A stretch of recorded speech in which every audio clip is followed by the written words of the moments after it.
Prabowo Subianto berharap program makan siang bergizi gratis untuk anak-anak berjalan efisien.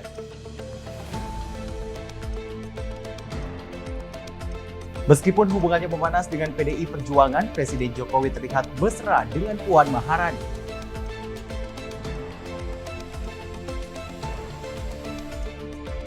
Bobi Nasution resmi menjadi kader Partai Gerindra dan digadang-gadang bakal jadi calon gubernur Sumatera Utara.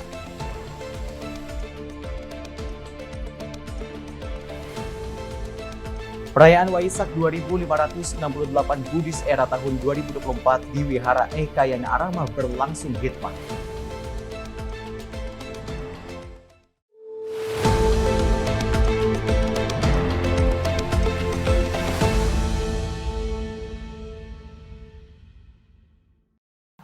Selamat pagi pemirsa, salam jumpa kembali. Anda menyaksikan program Sinpos Pekan. Beragam informasi selama sepekan telah kami rangkum untuk Anda. Bersama saya Syem Agung, kita jelang inilah Sinpos Pekan untuk Anda.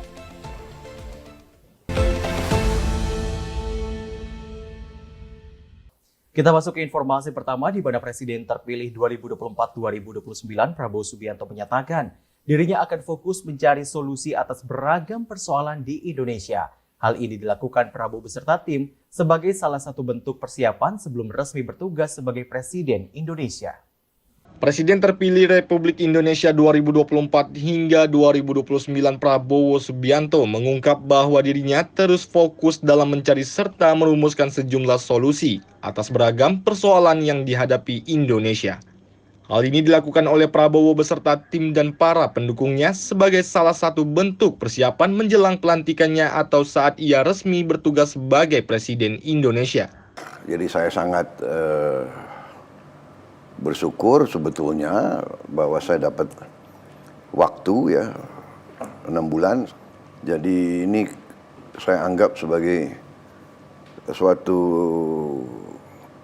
waktu persiapan yang cukup berguna untuk saya dan tim saya. Mereka telah memberi kepercayaan. Ya tentunya sebagai insan yang bertanggung jawab, kita selalu berpikir jangan sampai saya mengecewakan mereka-mereka yang berikan kepercayaan kepada saya. Harapannya, solusi-solusi yang dipersiapkan tersebut dapat membantu menyelesaikan persoalan yang dihadapi masyarakat. Lebih lanjut, Prabowo menyadari bahwa mandat yang diberikan kepada dirinya harus dijalankan dengan penuh tanggung jawab, agar bisa bermanfaat dan tidak mengecewakan orang-orang yang memberikan kepercayaan terhadap dirinya. Prabowo menambahkan menurutnya perlu banyak lagi elit Indonesia yang menunjukkan rasa cinta tanah airnya. Dari Jakarta, tim Sinpo TV melaporkan. Pemirsa, Presiden terpilih periode 2024-2029 ingin mengeksekusi program pemberian makanan bergizi gratis untuk anak-anak sekolah dapat berjalan secara efisien tanpa adanya kebocoran. Hal ini disampaikan Prabowo Subianto saat menjadi narasumber yang bertajuk Prabowo Subianto Bicara untuk Indonesia. Saya kira bukan organisasi yang penting, tapi yang penting adalah skemanya, sistemnya sampai terwujud, sampai ke anak itu dengan tepat, ya kan? Masalahnya ini, saya sudah lama bicara, ada fenomena yang kita sebagai anak bangsa, saya kira, ya sadar semua bahwa terjadi terlalu banyak kebocoran di bangsa kita, ya kan? Pasalnya, Prabowo menilai terdapat fenomena sebagai anak bangsa bahwa sadar sering terjadi kebocoran di negara ini. Oleh karena itu, Prabowo Subianto menekankan untuk selalu upayakan agar kelak di masa kepemimpinannya tidak ada lagi kebocoran. Adapun berkaitan dengan pembagian susu gratis yang akan diberikan kepada anak-anak di seluruh Indonesia juga akan dijalankan sesuai tipologi masing-masing daerah. Sekarang ini bagaimana kita membuat satu sistem eksekusi bahwa program ini dijalankan dengan efisien, dengan baik, dengan tidak ada kebocoran sampai ke anak-anak kita. Saya kira demikian. Dan apa tadi masalah susu ya? Prabowo menyampaikan untuk di daerah lain sulit mendapatkan sumber susu, bisa difokuskan dengan pemerataan pembagian bahan pangan bergizi seperti ikan dan telur. Hal ini ditekankan oleh Prabowo Subianto dalam pembagian makanan bergizi dan susu gratis akan dilakukan secara fleksibel dengan tipologi sesuai dengan daerah masing-masing. Dari Jakarta, tim Sinpo TV melaporkan.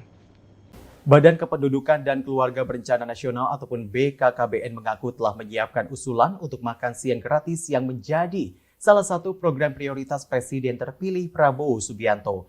BKKBN menilai program tersebut dapat mengatasi persoalan stunting di Indonesia.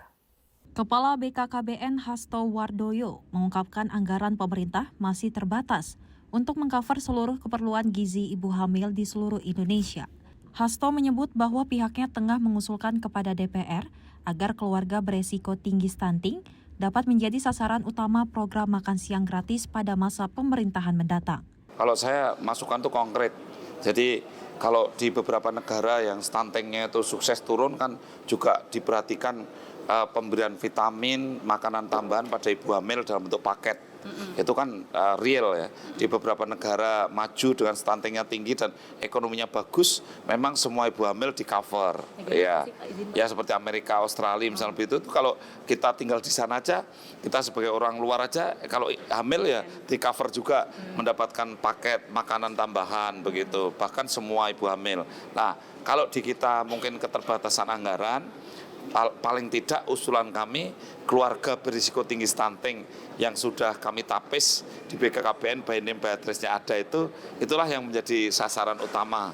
Kalau memang cukup uangnya kan semua ya, tetapi saya yakin pemerintah pasti punya keterbatasan sehingga usulan yang tentu kalau kami diminta usulan kami sudah siap bahwa diantaranya sasarannya seperti itu ya. Kemudian yang kedua adalah catin. Jadi calon pengantin sekarang ini hampir 20% dia kekurangan kalori protein. Iya, dengan ciri bahwa lingkar lengannya itu kurang dari 23,5. Jadi saya sudah mendapatkan data lebih dari 600.000 calon pengantin yang memasukkan data ke saya di tahun 2023. Ternyata lingkar lengannya yang kurang dari 23,5 sekitar 20%. Dan itu kalau hamil itu anaknya stunting. Sehingga itu menjadi sasaran risiko tinggi stunting itu harus menjadi sasaran untuk perbaikan gizi supaya sebelum hamil dia sudah gemuk dulu sedikit itu, tidak terlalu kurus itu. Dari Jakarta, tim Sinpo TV melaporkan. Kita ke informasi selanjutnya, pemirsa. Presiden terpilih Prabowo Subianto bertekad untuk meringankan uang kuliah tunggal untuk perguruan tinggi negeri. Oleh karena itu, dalam kepemimpinannya mendatang, ia juga akan bekerja keras mewujudkan keinginannya. Hal ini disampaikan Prabowo dalam acara bertajuk Prabowo Subianto Berbicara untuk Indonesia pada Rabu 22 Mei 2024. Menurut Prabowo, Universitas Negeri yang dibangun oleh uang APBN seharusnya tidak tinggi. Bahkan, Prabowo menyampaikan jika universitas dibangun oleh APBN, sudah seharusnya digratiskan. Hal ini Prabowo tekankan untuk harus dihitung dan bekerja keras dalam hal ini. Seharusnya biaya pendidikan itu adalah tanggung jawab negara. Dan seharusnya memang gratis. Ya, SD, SMP, SMA, sekolah kejuruan dan sebagainya. Kalau untuk khusus perguruan tinggi, tentunya ini harus bagi mereka yang lulus ujian akademis untuk masuk perguruan tinggi, ya kan? Nah, itu menurut saya harus tidak boleh ini terutama di universitas negeri yang dibangun oleh uang rakyat, uang APBN, itu tidak boleh biayanya tinggi. Menhan Prabowo pun menyoroti bagaimana sistem di dunia pendidikan berubah secara drastis pasca Orde Baru, di mana dunia pendidikan menjadi industri penganut nilai kapitalisme. Tidak semua dapat menjadi market di tengah public goods, suatu kewajiban bagi suatu negara. Dengan adanya perubahan zaman dan negara yang terus berkembang, Prabowo menyampaikan bahwa pemerintah harus mencari cara dalam meningkatkan perbaikan pada dunia pendidikan. Salah satunya dengan program yang diharapkan dapat membantu dan menambah penghasilan negara yang signifikan dengan cara hilirisasi industri yang selama ini telah dilaksanakan oleh Presiden Republik Indonesia Joko Widodo. Hal ini harus dilakukan untuk menambah nilai tambah serta memperbaiki dunia pendidikan di negara ini. Dari Jakarta, tim Sinpo TV melaporkan. Pemirsa, pasca adanya polemik uang kuliah tunggal ataupun UKT yang saat ini ramai diperbincangkan, banyak yang berharap agar kebijakan tersebut bisa disesuaikan kembali. Pengamat pendidikan menilai perlu adanya penyesuaian kebijakan yang lebih berfokus kepada seluruh mahasiswa. Berikut wawancara jurnalis Sinpo TV Festi Rahmadi yang kami rekam sebelumnya.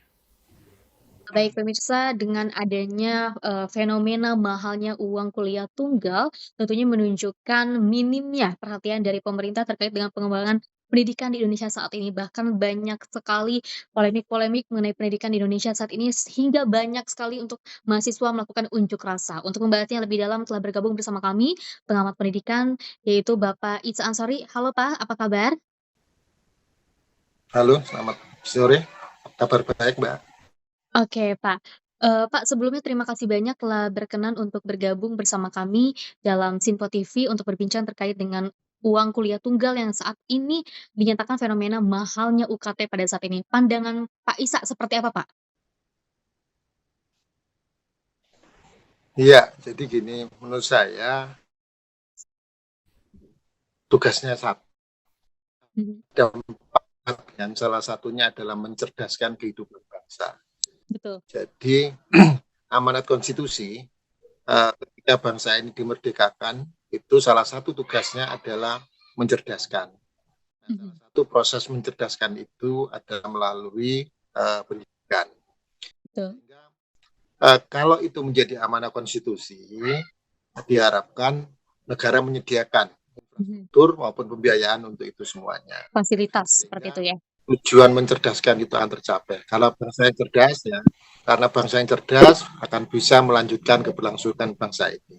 Mhm, Tentunya kemudian tidak semua masyarakat Indonesia itu punya kemampuan mhm, untuk menjangkau mhm, pendidikan, baik itu akses infrastrukturnya maupun tentang biayanya. Nah, dalam konteks misalkan bangsa ini mau maju, ya kan, tentu pendidikan berkualitas dibutuhkan. Nah, mhm, sayangnya dengan adanya UKT ini, kemudian terjadi apa yang disebut dengan liberalisasi pendidikan dan komersialisasi. Sehingga kemudian ada anggapan bahwa yang kaya itu mhm, bisa menjangkau yang miskin dilarang sekolah. Sehingga bagi betul. saya menjadi penting mengatakan bahwa komersialisasi, liberalisasi pendidikan melalui yang dibungkus dengan Mhm. uang kuliah tunggal yang kemudian membuat kawan-kawan mahasiswa menjadi kesulitan, saya kira ini termasuk pelanggaran terhadap konstitusi. Oke, Pak Ansori tadi kan Bapak, menyebutkan bahwa jika amanat konstitusi ini mengatakan untuk mencerdaskan bangsa, otomatis dari pemerintah juga harus bisa memfasilitasi salah satunya dengan pendidikan, seperti itu. Lalu bagaimana caranya agar dalam APBN ini bisa, ideal dan bisa sesuai dengan skala prioritas? Iya, menurut saya begini, konstitusi kan sudah mengamanatkan juga Mhm, 20% anggaran itu untuk pendidikan. mmm, Kemudian terlebih lagi banyak perguruan tinggi kita itu kan sudah termasuk menjadi badan hukum, ya kan, yang mereka punya kesempatan untuk menggali dana dari sumber-sumber lain selain dari mahasiswa. Nah, persoalannya kemudian apakah kawan-kawan dari perguruan tinggi itu mampu menjangkau itu? Saya kira banyak kawan-kawan dari perguruan tinggi yang juga bisa menjangkau itu. Misalkan di Universitas Erlangga, ya kan, sampai mhm, hari ini UKT tidak naik. Dan kalau boleh tahu misalnya begini, sumber pendanaan itu sebagian besar dari mahasiswa, kemudian sebagian yang lain mereka mencari pendanaan, sumber-sumber dana yang dari hibah dan sebagainya. Nah, menurut saya sudah saatnya sebagai badan hukum kampus dan perguruan tinggi itu mencoba menjual sesuatu yang menjadi produknya, yang mhm. itu bisa menghasilkan sumber pendanaan dan itu bisa meringankan mahasiswa, karena ini bagian dari tugas konstitusi yang setiap pendidikan harus bisa melayani dan memberikan layanan yang baik dan bermutu. Oke, memang sudah seharusnya melakukan pelayanan yang terbaik khususnya di dunia pendidikan seperti itu ya. Pak, terkait dengan pemaparan dari Prabowo Subianto pada saat wawancara eksklusif, di salah satu bertajuk, Prabowo untuk Rakyat seperti itu ya, mengatakan bahwa sudah seharusnya ketika, khususnya universitas pendidikan tinggi, apabila dibangun oleh uang pemerintah, itu sudah seharusnya digratiskan atau harus diminimkan, diringankan seperti itu. Menurut pandangan Pak Isa Ansor ini apakah setuju dengan pemaparannya beliau atau seperti apa? Iya, memang sudah seharusnya bagian dari amanah konstitusi kan, karena Mhm, punya tugas mencerdaskan. Nah, oke, ketika tugas itu dijalankan, ada persoalan di masyarakatnya. Nah, negara harus hadir dalam konteks tujuan mencerdaskan itu tercapai. Apa yang harus dilakukan oleh negara? Mengeluarkan biaya untuk itu. Setidaknya kalau tidak bisa menggratiskan maka meringankan. Sehingga betul. setiap orang yang kemudian ditasbihkan menjadi rakyat Indonesia, bangsa Indonesia, bisa menjangkau semua pendidikan yang dikategorikan berkualitas dan bermutu itu. Sehingga kalau ada anggapan kemarin dari Kemendikbud Mhm, bahwa pendidikan tinggi itu adalah kebutuhan tersier, saya kira itu juga menyalahi amanah konstitusi. Karena apa? Pendidikan itu kan sebetulnya long life education, jangka panjang, tidak dibatasi oleh umur dan seterusnya. Nah, betul. satu bentuk bentuk layanan pendidikan itu adalah Mhm, pendidikan tinggi. Negara punya kewajiban untuk hadir di sana mhm, melayani mereka yang punya kesulitan menjangkau pendidikan tinggi itu, sementara mereka punya niat untuk meningkatkan kualitasnya. oke. Pak, terkait dengan hal itu apakah keputusan dari Kemendikbud ini sudah dikatakan ideal atau seperti apa, Pak?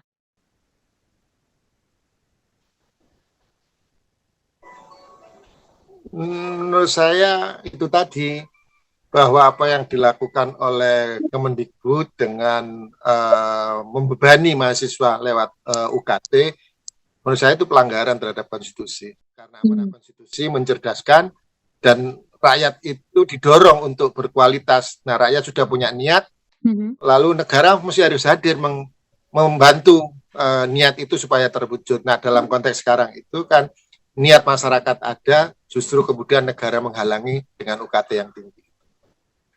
Oke, Pak, lalu langkah apa sih, Pak, yang seharusnya dilakukan pemerintah dalam, pemerataan pendidikan ini gitu, Pak, ya kan kita lihat masih banyak sekali polemik dan juga pertanyaan, apa kira-kira yang menjadi akhirnya uang UKT ini harus dinaikkan seperti itu. Padahal mungkin untuk universitas negeri khususnya itu kan dibangun oleh, uang pemerintah seperti itu, sudah masuk dalam anggaran APBN. Iya, menurut saya begini, filosofi pendidikan kita yang mesti harus dirubah. Mhm, Filosofi pendidikan kita itu kan base-nya bukan kemanusiaan, ya kan, bukan betul, kebutuhan, kebutuhan. tetapi lebih banyak untuk memenuhi kebutuhan industri, ya kan. Nah, menurut saya karena lebih banyak memenuhi kebutuhan industri, maka di sana akan ada standarisasi. Nah, standarisasi itu mahal kan, Mhm, karena base-nya adalah kepentingan orang lain. Nah, mhm, lalu kampus mencoba memenuhi itu. mhm.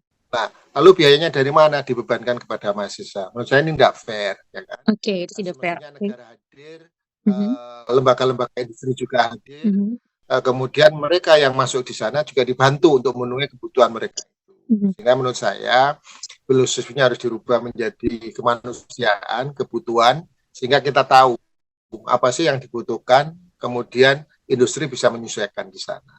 Oke, baik. Pak, mungkin, sekali lagi, Pak, ini terakhir dari saya, singkat saja mungkin, Pak.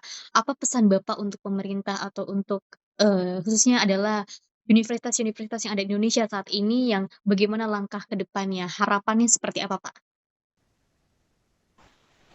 Iya, menurut saya pendidikan itu memang mahal, ya kan? Mhm, Tapi pendidikan itu kan hak konstitusi setiap warga betul. negara. Sehingga menurut saya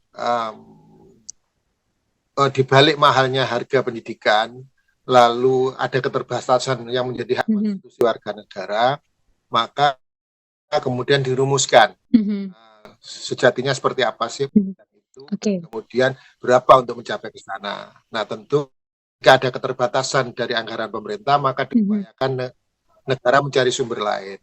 oke. Apalagi kemudian banyak perguruan tinggi kita kan termasuk badan hukum kan, sehingga Mhm, ada upaya mereka, ada keabsahan ya, dari perguruan-perguruan tinggi itu untuk mencari sumber-sumber yang lain. Riset mereka bisa dijual, lalu mereka bisa mencari sumber-sumber lain seperti hibah atau kerjasama dan sebagainya. Nah, menurut saya itu yang kita dorong.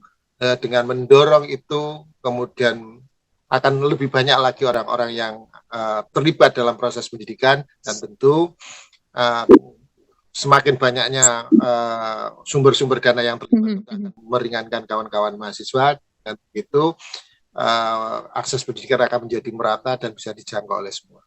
Oke, baik. Terima kasih banyak Pak Isa Ansori selaku pengamat pendidikan Indonesia saat ini. Dan memang betul sekali, khususnya kita semua ini memang harus fokus kepada bagaimana cara kita untuk mencerdaskan bangsa, khususnya memfasilitasi dengan pendidikan seperti itu ya. Apalagi dengan banyaknya mahasiswa atau calon mahasiswa yang sudah lulus di perguruan tinggi negeri, mungkin sudah seharusnya untuk diringankan atau bahkan digratiskan seperti itu. Pak Isa, terima kasih banyak Pak atas waktunya Pak. Terima kasih, semoga sehat selalu.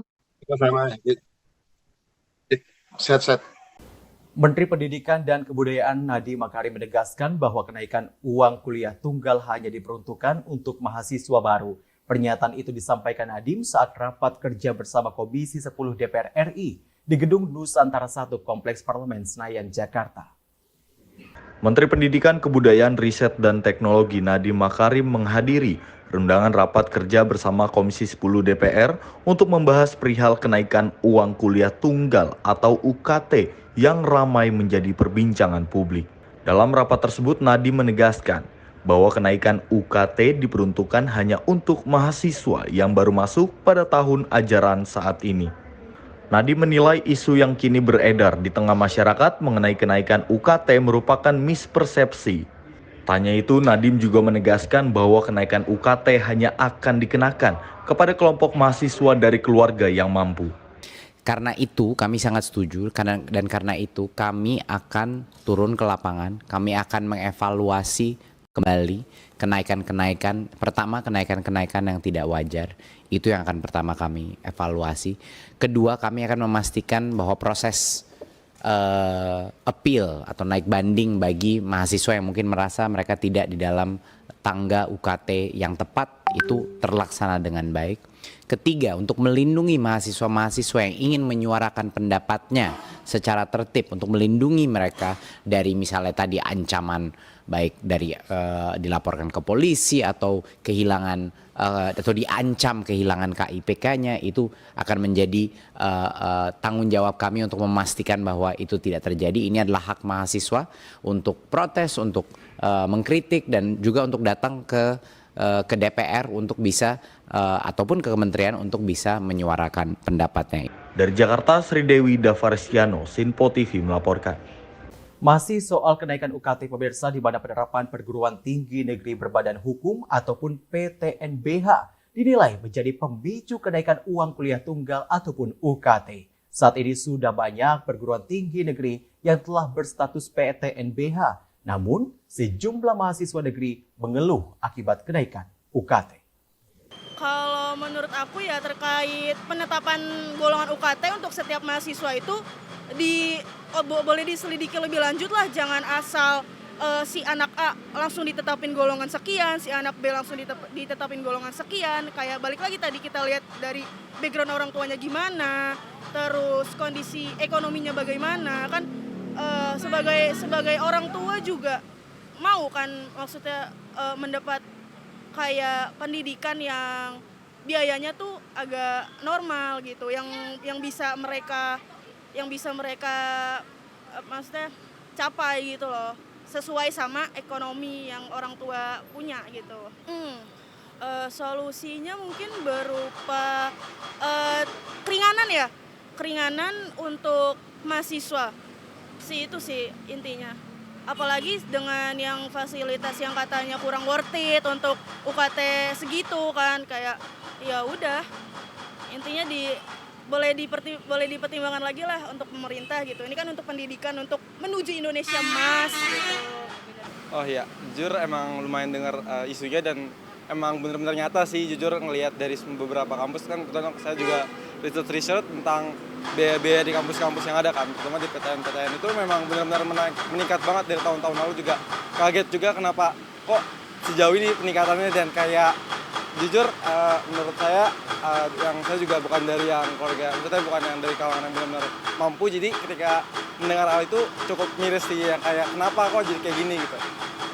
Ya, menurut saya kalau dibilang untuk menaikkan kualitas kan emang benar sih, emang kualitasnya masih lebih baik, tapi menurut saya caranya nggak seperti ini, karena justru kalau misalnya caranya kayak gini berarti ada kemungkinan nanti yang yang berhak untuk kuliah atau yang bisa kuliah itu makin dikit gitu, kayak makin susah ke depannya, walaupun mungkin ada beasiswa atau beasiswa lain, cuman kan kita nggak bisa pungkirin kalau beasiswa itu tuh nggak bisa nge-backup semuanya, karena makanya diperlukan juga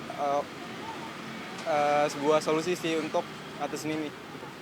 Ya, mungkin lebih ke dipertimbangin lagi sih kayak kebijakan-kebijakan yang ada, biar ya kalau kita lihat nih sekarang kan kampus itu benar-benar yang fasilitasnya mungkin mewah, tapi kadang yang mewah itu kayak jadi cara yang nggak bagus, maksudnya kayak mending nggak usah difokusin ke situ, tapi lebih ke kualitas gimana pendidikannya dan gimana caranya biar semua orang tuh bisa kuliah tanpa mikirin biaya kayak gini. Kan ibaratnya kalau misalnya ada kampus nih, kampus mewah dan keren, tapi ya cuman yang bisa ngerasain cuman orang-orang yang punya privilege atau keistimewaan yang dari lahir atau yang udah ini kan tuh nggak adil kan, dan tentunya yang ada malah makin pendidikan Indonesia itu makin nggak merata. Nah makanya perlukan kayak suatu solusi sih untuk biar jangan melalui UKT ini, jadi kayak emang lebih ke gimana keuangan mungkin dari pemerintahnya, jadi nggak ngandelin uang orang tua atau misalnya nggak ngandelin biaya kuliah aja gitu untuk meningkatkan fasilitas-fasilitas yang ada di perguruan tinggi. Nah kalau menurut saya gitu sih,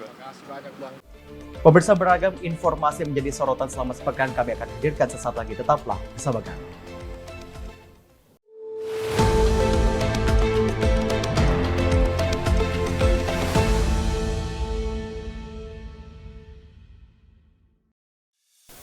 Apa kabar pemirsa? Senang sekali saya Sally Siregar dapat menjumpai Anda dalam Simpo Dunia Sepekan. Kami temani akhir pekan Anda bersama sanak saudara dan keluarga tercinta. Dengan sajian informasi yang unik dan menarik dari berbagai negara. Pastinya kami akan memberikan berita yang unik dan menarik yang kami rangkum dalam Simpo Dunia Sepekan. Jangan lewatkan Simpo Dunia Sepekan setiap Sabtu dan Minggu hanya di Simpo TV.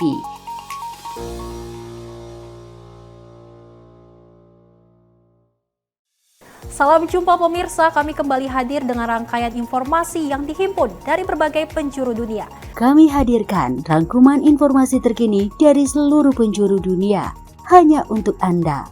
Informasi paling penting dan sajian berita menarik kami sajikan hanya di Simpo Dunia. Bersama saya Sally Siregar, inilah Simpo Dunia selengkapnya. Jangan lewatkan Simpo Dunia setiap Senin hingga Jumat di Simpo TV.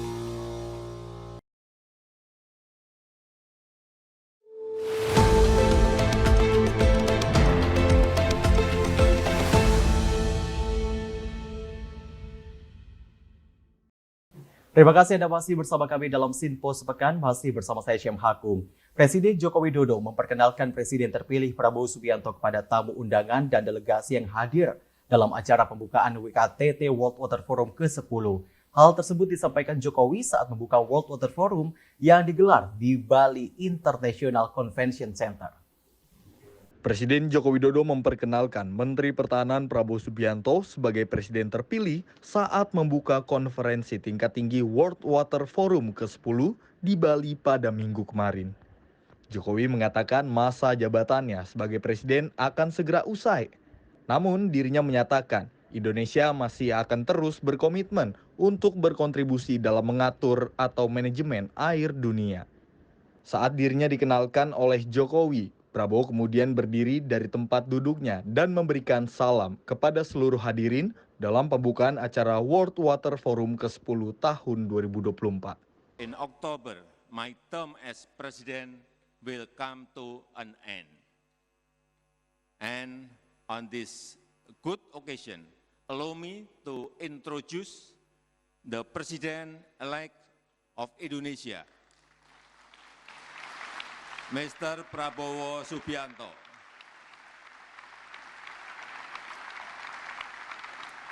who is currently serving as the Minister of Defense, who will continue Indonesia's commitment to contribute toward world water management. Diketahui Indonesia sebagai tuan rumah KTT ke-10 World Water Forum 2024. Diketahui World Water Forum pertama kali diselenggarakan pada 1997 di Maroko. Tim redaksi Sinpo TV melaporkan. Pengamat politik Ujang Komarudin menilai langkah Jokowi mengenalkan Prabowo di Bali adalah hal yang sangat bagus dan juga positif. Menurutnya pemimpin terdahulu dan yang akan didatang harus akrab dan saling mendukung untuk menciptakan transisi pemerintahan yang baik untuk rakyat Indonesia. Soal Jokowi memperkenalkan Prabowo sebagai presiden terpilih di acara WWF di Bali, tentu ini sesuatu yang positif, sesuatu yang bagus. Artinya transisi pemerintahan dari Jokowi Ma'ruf Amin kepada Prabowo Gibran itu akan berjalan smooth, akan berjalan lancar, akan berjalan aman tanpa ada konflik apapun. Karena memang slogan dari keduanya kan baik Jokowi maupun Prabowo adalah soal melanjutkan pemerintahan. Dan Prabowo Gibran ketika kampanye yang lalu ya ingin melanjutkan kepemimpinan atau program-program dari Jokowi Ma'ruf Amin. Saya boleh mengatakannya bahwa ini sesuatu yang bagus, sesuatu yang baik ya untuk perkembangan bangsa ke depan. Karena sejatinya pemimpin yang lama dengan pemimpin yang baru harus akrab, harus satu frekuensi, harus saling mendukung satu sama lain. Kalau berkonflik tentu ini yang akan merepotkan bagi bangsa ini. Ya kita tentu bersyukur ketika Pak Jokowi dengan Pak Prabowo itu akrab, bersatu dan memperkenalkan Prabowo di forum internasional. Tentu ini adalah bagian daripada ya proses transisi yang akan berjalan dengan baik. Kita doakan semoga Tuhan yang Maha Kuasa Allah Subhanahu wa taala menjaga bangsa ini dan pemimpin-pemimpin kita tetap bersatu dan rakyatnya adil dan makmur. Ya, selain Presiden Jokowi dan juga tadi Prabowo Subianto, ada informasi Presiden Joko Widodo dan Ketua DPR RI Puan Maharani yang menghadiri Gala Dinner World Water Forum ke-10 di Bali. Dalam pertemuan itu tampak momen hangat dan penuh tawa antara keduanya. Perhelatan Gala Dinner World Water Forum ke-10 diselenggarakan pada Minggu malam di Bali. Dalam forum dunia tersebut, tampak momen hangat dan penuh tawa antara Presiden Joko Widodo dan Ketua DPR RI Puan Maharani. Pada awalnya, Presiden Jokowi sebagai penyelenggara Gala Dinner menyambut Puan Maharani di Taman Budaya Garuda Wisnu Kencana, Bali. Keduanya terlihat bersalaman sambil berbincang sejenak. Keduanya juga saling melempar senyuman, lalu keduanya berdiri bersebelahan menghadap ke kamera. Presiden Joko Widodo kembali bertegur sapa dengan Puan Maharani usai pelaksanaan welcoming dinner World Water Forum. Presiden Jokowi juga terlihat menghampiri Puan Maharani dan keduanya kembali bersalaman. Perbincangan keduanya pun kembali terjadi. Setelah berbincang dengan Puan, Jokowi lalu menyapa sejumlah delegasi lainnya. Dari Jakarta, tim redaksi Sinpo TV melaporkan. Ketua Harian DPP Partai Gerindra Dasko mengapresiasi sikap harmonis yang ditujukan Presiden Joko Widodo dan Ketua DPR RI Puan Maharani. Sebelumnya, Jokowi dan Puan terlihat harmonis dalam momen Gala Dinner World Water Forum ataupun WWF ke-10 di Bali. Hal itu disampaikan Dasko saat merespon kehangatan yang terjadi antara Presiden Jokowi dan Ketua DPR Puan Maharani dalam Gala Dinner World Water Forum yang diselenggarakan di Taman Garuda Wisnu Kencana, Bali. Melihat kemesraan dua pejabat negara itu, Dasko menilai bahwa sudah seharusnya pimpinan lembaga saling menunjukkan sikap yang harmonis dan kekompakan. Menurutnya momen tersebut sekaligus menjadi bukti bahwa pimpinan lembaga eksekutif dan legislatif memang harus berjalan beriringan. Ya, bahwa acara yang diadakan di Bali dan kita lihat tadi bahwa dua pimpinan lembaga, yaitu pimpinan lembaga eksekutif dan legislatif itu saling pertemuan yang mesra tadi kita apresiasi dan memang sudah seharusnya begitu, antar pimpinan lembaga harus saling kompak, demikian. Dari Jakarta, Sri Dewi Davariskiano, Sinpo TV melaporkan. Pemirsa, hubungan panas antara Jokowi dengan PDI Perjuangan nampaknya tidak mempengaruhi hubungan antara Jokowi dengan anak Megawati Puan Maharani. Pengamat politik Ujang Komarudin menyebutkan keakraban antara Jokowi dan Puan sangat baik daripada harus menunjukkan selalu keributan di mata publik. Lalu soal Mbak Puan yang akrab dengan Pak Jokowi, ya saya sih melihatnya hal yang baik ya, karena Mbak Puan sebagai Ketua DPR, Pak Jokowi sebagai Presiden, ini kan jabatan yang satu level, satu derajat. Pak Jokowi pemimpin eksekutif, Mbak Puan sebagai pemimpin legislatif. Nah, ketika bersalaman, akrab, ya itu hal yang bagus daripada bertengkar terus. Tetapi memang jangan dimaknai bahwa ini adalah misalkan Mbak Puan mewakili PDIP. Tidak. Mbak Puan mewakili dirinya, mewakili Ketua DPR, bukan mewakili PDIP. Karena walaupun Mbak Puan akrab dengan Pak Jokowi, tetapi di saat yang sama Pak Jokowi dengan PDIP itu tidak akrab. Bahkan ya PDIP mengalami luka ya, dan kelihatannya hubungan antara PDIP dengan Jokowi akan lama, akan panjang, akan terjadi disharmonis yang anti klimak antara kedua belah pihak. Tetapi kita cukup senang ya, cukup bangga ketika Mbak Puan dan Pak Jokowi cukup akrab, cukup saling pengertian, dan memang itu forumnya forum internasional, harus berlaku seperti itu. Justru tidak baik kalau menunjukkan sikap saling kecewa, saling marahan, dan tentu ini adalah hal yang bagus saja dari Mbak Puan dan Pak Jokowi yang menunjukkan di depan publik bahwa mereka akrab, walaupun di belakang kita belum tentu, walaupun memang partainya Mbak Puan juga tidak mengundang Pak Jokowi di rakernasnya nanti. Ya siapapun pemimpin yang guyup itu sesuatu yang bagus, dan kalau berkonflik ya cepatlah atau segeralah bersatu begitu untuk persatuan dan kesatuan bangsa. Beragam informasi menarik lainnya hadir sesaat lagi, tetaplah bersama kami dalam Sinpo Sepekan.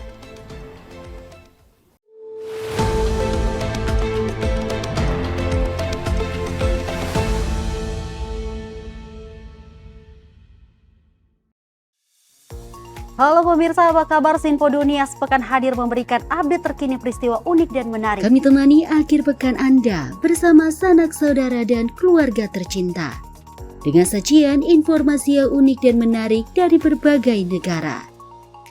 Bersama saya Dewi Manik, inilah Sinpo Dunia Sepekan selengkapnya. Jangan lewatkan Sinpo Dunia Sepekan setiap Sabtu dan Minggu hanya di Sinpo TV.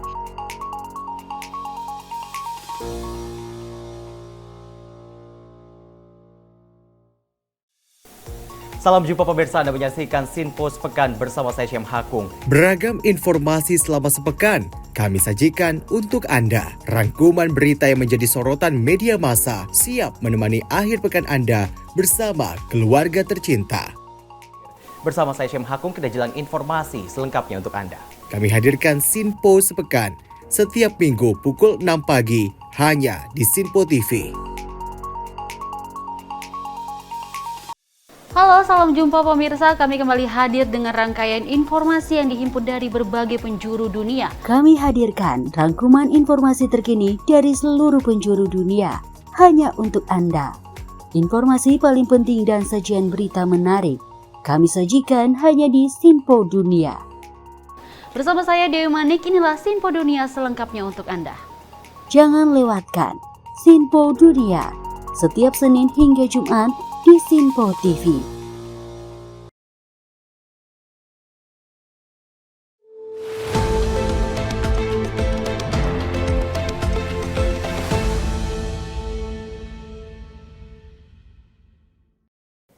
Terima kasih Anda masih terus bersama kami dalam Sinpo Sepekan. Presiden Joko Widodo bertemu dengan CEO SpaceX dan Tesla, Elon Musk, di Bali pada Senin 20 Mei.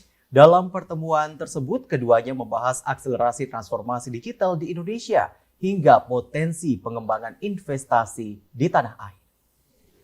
Di sela-sela konferensi tingkat tinggi WWF yang ke-10 di Bali, Presiden Joko Widodo bertemu dengan CEO SpaceX dan Tesla, Elon Musk, pada Senin 20 Mei 2024. Presiden Jokowi mengapresiasi kesediaan Elon Musk untuk menjadi pembicara di forum WWF. Dalam pertemuan keduanya, membahas terkait akselerasi transformasi digital di Indonesia hingga potensi pengembangan investasi di Indonesia. Terkait dengan kerjasama Starlink, Presiden Jokowi berharap Starlink bisa bersinergi dengan penyedia internet di Indonesia untuk menyediakan internet yang terjangkau, mengutamakan perlindungan konsumen, memberikan harga yang lebih murah untuk pengguna layanan publik. I therefore appreciate and will continue to push for developing of SpaceX, Tesla, Neuralink, and Boring company investment in Indonesia. With regard to the ongoing Starlink cooperation, I hope that Starlink can synergize with internet providers in Indonesia to provide affordable internet access, prioritizing consumer protection, providing a lower price for public service use, including at public health centers, shipping fleet, and remote schools in Indonesia. Merespon hal tersebut, Mas berharap kerjasama Starlink dapat mendukung fasilitas pendidikan dan kesehatan di Indonesia. We look forward to providing Starlink connectivity to places that don't currently have it, and schools and hospitals, and wherever it can be helpful. As I mentioned yesterday in the media discussion, I'm confident that my other companies will invest in Indonesia long term. Kunjungan Mas ini juga menandakan minat yang tinggi dari investor global bagi ekonomi digital di Indonesia. Dari Jakarta, tim redaksi Sinpo TV melaporkan. Komisi 1 DPR RI memberikan respon terkait dengan Starlink milik Elon Musk yang resmi masuk ke Indonesia. Dengan adanya Starlink, Indonesia dinilai tak perlu lagi membangun menara base transceiver station ataupun menara BTS. Pernyataan itu disampaikan anggota Komisi 1 DPR RI TB Hasanuddin saat merespon Starlink milik Elon Musk pada Rabu 22 Mei 2024. TB Hasanuddin menilai Indonesia kini sudah tak perlu lagi repot-repot membeli satelit untuk mendapatkan layanan internet. Di sisi lain, TB juga turut berbicara mengenai potensi Starlink disalahgunakan oleh pihak tak bertanggung jawab.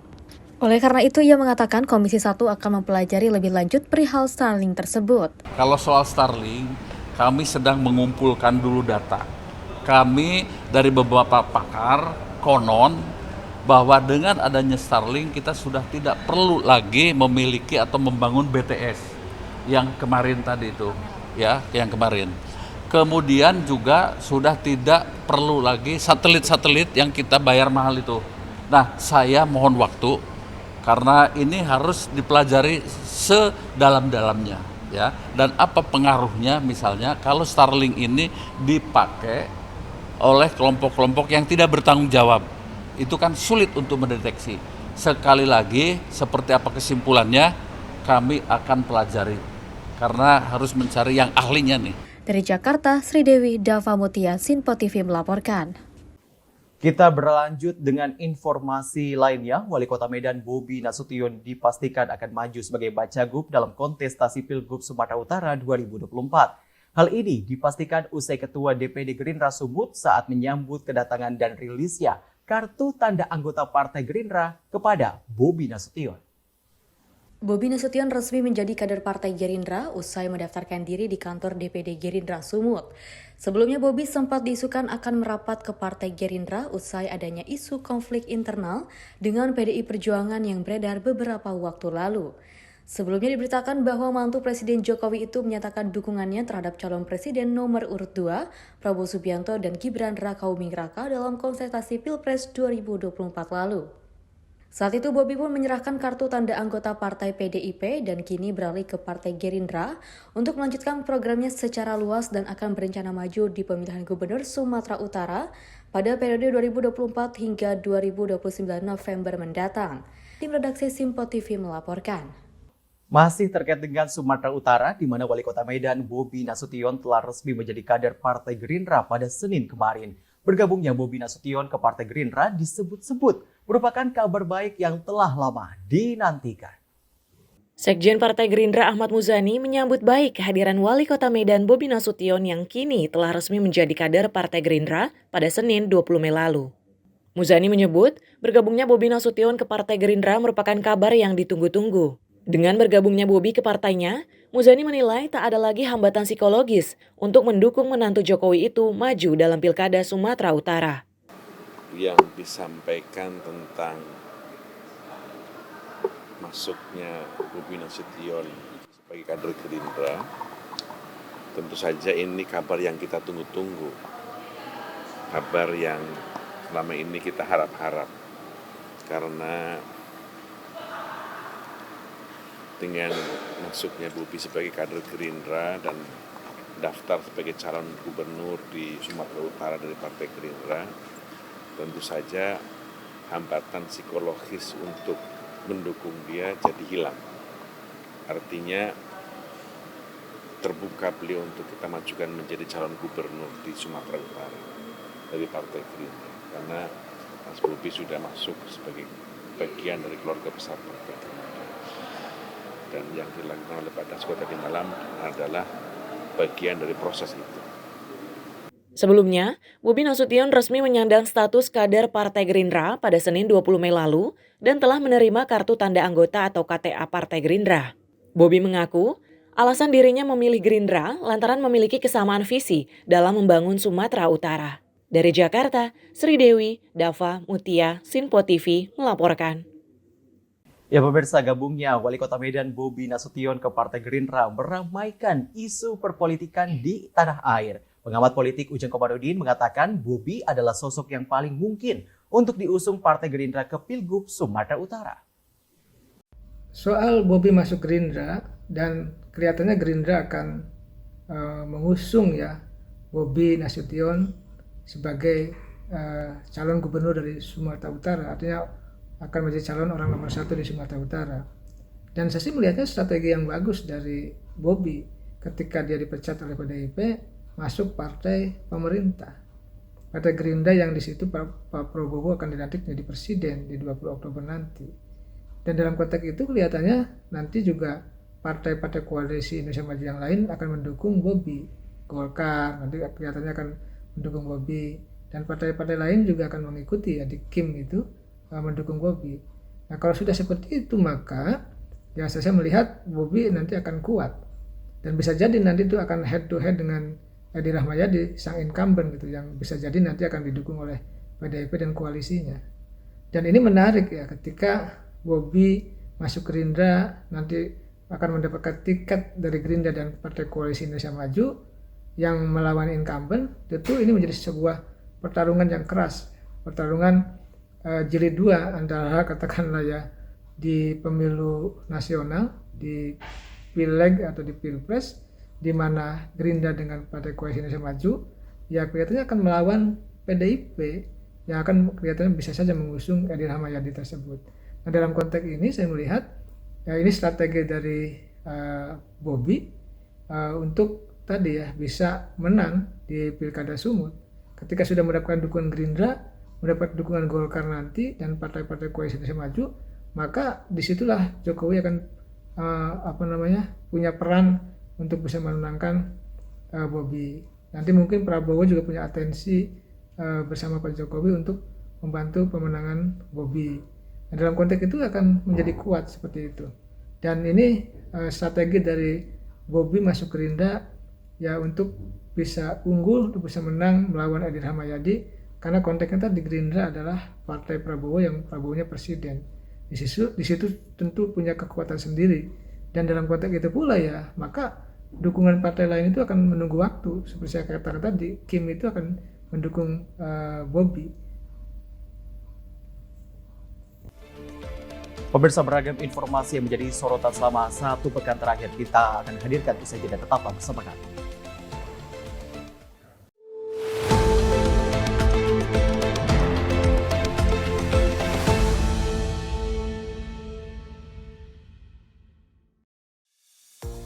Halo pemirsa, Sinpo Dunia Sepekan kembali hadir menemani Anda dengan berbagai informasi dari penjuru dunia yang telah kami rangkum dalam sepekan. Kami temani akhir pekan Anda bersama sanak saudara dan keluarga tercinta. Dengan sajian informasi yang unik dan menarik dari berbagai negara. Bersama saya Festi Rahmadi, ini dia informasinya untuk Anda. Jangan lewatkan Sinpo Dunia Sepekan setiap Sabtu dan Minggu hanya di Sinpo TV.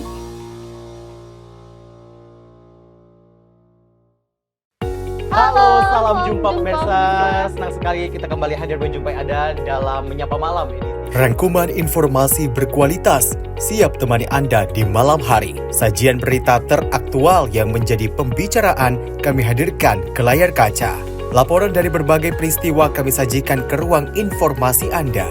Kami hadirkan topik yang jadi sorotan dengan nuansa kekinian. Bangga sekali yang melihat sepak bola Indonesia akhirnya seperti itu. Selain main di Qatar, Presiden juga ikut ya, para menteri. Tapi bukan di Qatar. Ya, di Gorontalo. Ini di Gorontalo pada saat meninjau panen raya seperti itu, panen raya jagung di Provinsi Gorontalo. Dan kita berharap kok peristiwa-peristiwa seperti ini jauh-jauh lah ya, benar kan Andi ya. Karena mengerikan curanmor, terus kayak kejadian seperti tadi yang nggak kita duga, nggak kita sangka, yang kita jauh-jauhkan nih bisa saja menimpa gitu. Dan kita tetap harus berhati-hati pemirsa. Saya Andi Rezaldi, saya Chef Hakung. Terima kasih sudah menonton. Selamat malam dan sampai jumpa. Saksikan selalu Menyapa Malam setiap Senin sampai Jumat pukul 20.00 waktu Indonesia bagian Barat hanya di Sinpo TV.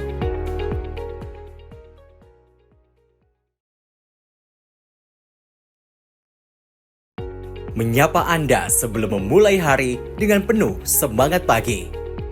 Halo, selamat pagi Sally, pagi pemirsa dimanapun semua. Beragam informasi dari seluruh penjuru negeri siap menemani Anda di pagi hari. Kami hadirkan beragam informasi terkini yang terjadi dari dalam dan luar negeri, tentunya dengan nuansa masa kini. Wow, Sally, bener kan? Aku bilang tadi bahwa kekalahan adalah kemenangan yang tertunda. Oke, tetap tebarkan semangat dan juga terbitkan keceriaan. Sebarkan cinta terbaik Anda untuk orang di samping Anda. Saya Wira Ananta. Dan saya Fetri Rahmadi. Kami pamit undur diri. Selamat pagi. Dan sampai jumpa. Sampai jumpa. Pastikan Anda bersemangat di pagi hari bersama kami dalam program Menyapa Pagi. Senin hingga Jumat pukul 6 pagi hanya di Sinpo TV.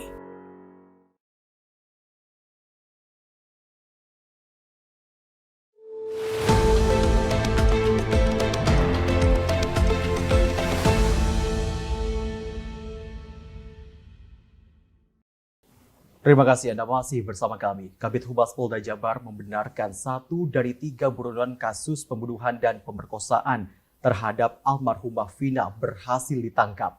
Dirinya menyebutkan penangkapan tersebut dilakukan di Kota Bandung, Jawa Barat, dan kini polisi masih mendalami peran Peggy alias Peron pada 2016 lalu.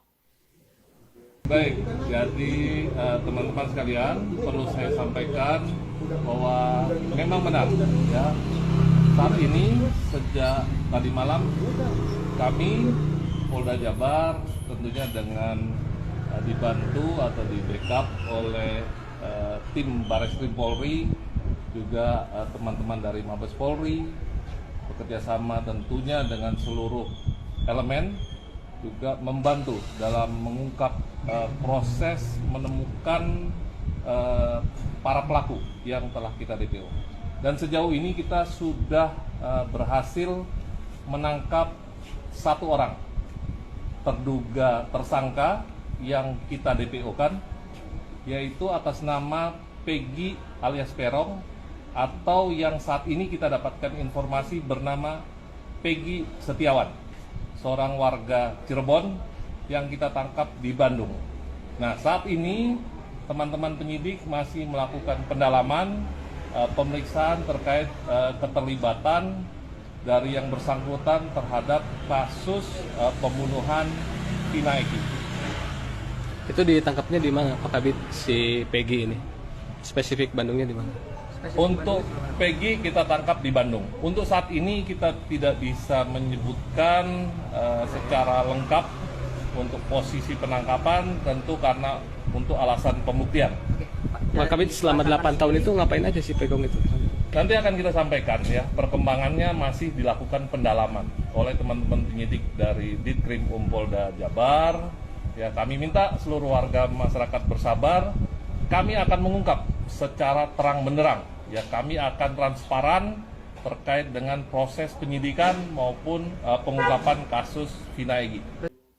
Pengacara kondang Hotman Paris menyatakan keluarga tersangka pembunuhan terhadap almarhumah Vina Cirebon Peggy alias Peron sebenarnya mengetahui keberadaan Peggy.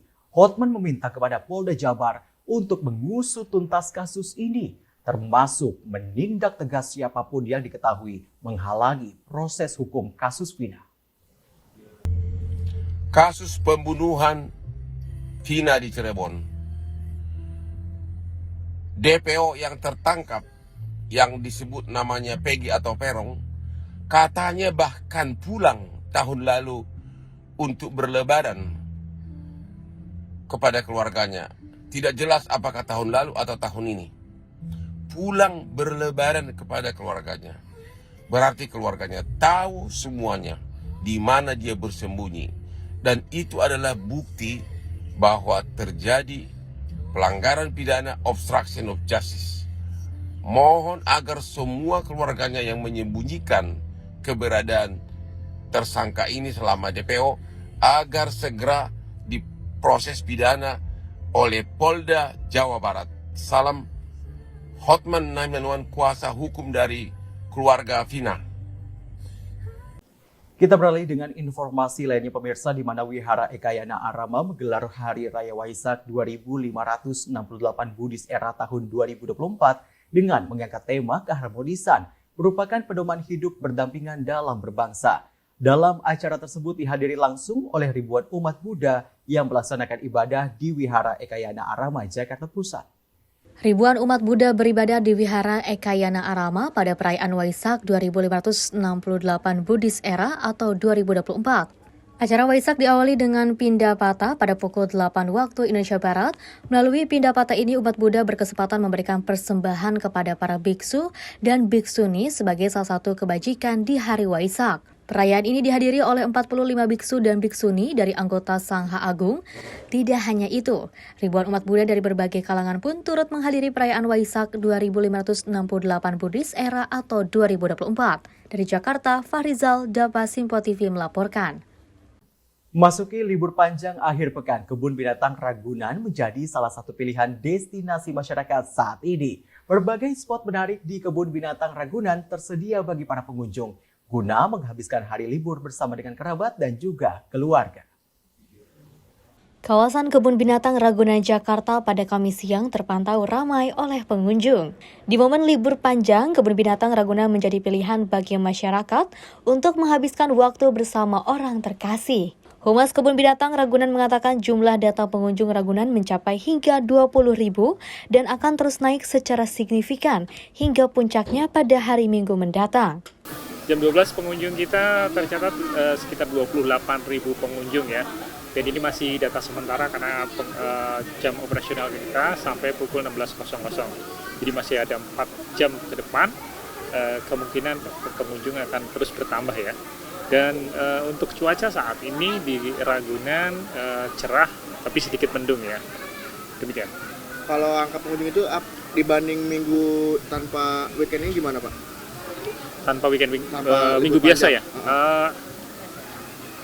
kemungkinan sih akan berbeda ya. Ini lebih banyak dibandingkan minggu normal ya, karena kayak sebelumnya itu ada long weekend juga, libur kenaikan Isa Al-Masih itu pengunjung kita tercatat 35.000 ya. Jadi kalau normally pengunjung di weekend di kisaran 20 sampai 30.000. Nah, ini artinya ada sedikit peningkatan dibandingkan kondisi normal gitu. Dari Jakarta, Tim Liputan Sinpo TV melaporkan. Masih soal libur panjang, di mana kawasan wisata Taman Impian Jaya Ancol dipadati banyak pengunjung pada hari libur Waisak dan juga long weekend. Rata-rata pengunjung datang bersama keluarga untuk menikmati momen libur panjang akhir pekan. Libur Hari Raya Waisak, kawasan Taman Impian Jaya Ancol, Jakarta Utara dipadati wisatawan untuk berlibur bersama keluarga. Para pengunjung berdalih, biaya yang murah untuk bisa masuk ke Ancol menjadikan mereka memilih Ancol sebagai tempat berlibur. Pihak Corporate Communication Taman Impian Jaya Ancol, Aryadi Eko mengatakan, pada libur Hari Waisak dan long weekend ini, kawasan Ancol hari pertama sudah dipadati sekitar 25.000 pengunjung dari berbagai wilayah. Dirinya mengimbau kepada para pengunjung yang ingin berwisata liburan ke Ancol bisa membeli tiket secara online melalui website Ancol. Ya, jadi di hari ini Kamis 23 Mei ya 2024, pengunjung ke Ancol per jam 11 siang ini sudah kurang lebih 25.000 orang. Memang kalau kita melihat angka ini, jumlah ini sedikit di atas dari rata-rata pengunjung di Sabtu dan Minggu biasa. Ramainya pengunjung juga nampak terlihat di Pantai Ancol yang kebanyakan datang bersama keluarga. Pantai Ancol sudah diramaikan pengunjung dari berbagai latar belakang usia, mulai dari orang tua, anak-anak, bahkan lansia, dapat menikmati suasana dengan menggelar tikar di tepi pantai dan membawa bekal makanan. Kawasan Pantai Ancol juga menjadi salah satu wisata favorit bagi pengunjung khususnya keluarga. Pihak Pantai Ancol juga menyediakan fasilitas bagi para pengunjung seperti perahu, banana boat, dan masih banyak lagi. Dari Jakarta, Tim Liputan Sinpo TV melaporkan. Informasi tadi sekaligus menjadi akhir jumpa kita pada program Sinpo sepekan kali ini. Wakil kerabat kerja yang bertugas, saya Syam Hakung, berterima kasih atas kebersamaan Anda. Selamat pagi dan sampai jumpa.